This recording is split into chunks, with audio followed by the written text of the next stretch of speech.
प्रणाम भोजपुरिया समाज।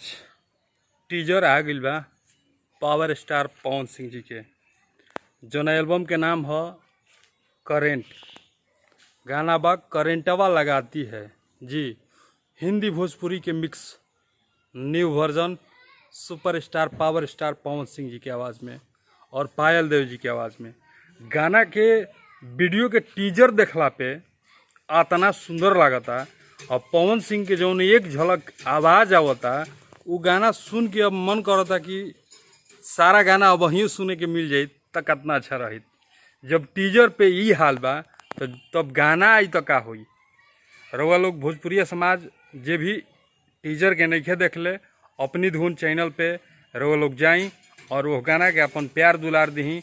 जौना तरीका से रउआ लोग प्यार दिहिला वही तरीका से प्यार दी, कहीं ओकरा से दोगुना चौगुना प्यार आशीर्वाद देवे के बा।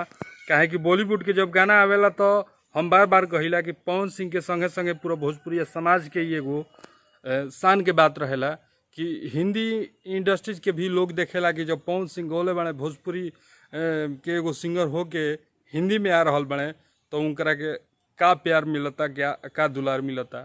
तो ये हमनी के भोजपुरिया समाज के पूरा मिल के प्यार देवे के बा अपना सुपरस्टार के।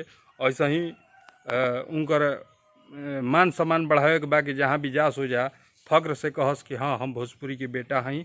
भोजपुरिया हमरा के समाज पूरा माने ले और भोजपुरिया समाज के हम मानिला। तो जे भी गाना नहीं सुन ले एकदम पक्का हम कह रहा बनी कि एक बारी रहुआ जब टीजर सुन ले तो मन अब बेचैन हो जाए कि ई गाना के हम फुल कब सुन लेती।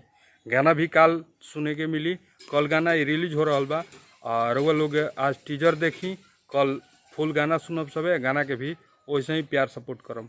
मिलल जी अगले वीडियो में, तब तक खातिर जय माँ विंध्यवासिनी।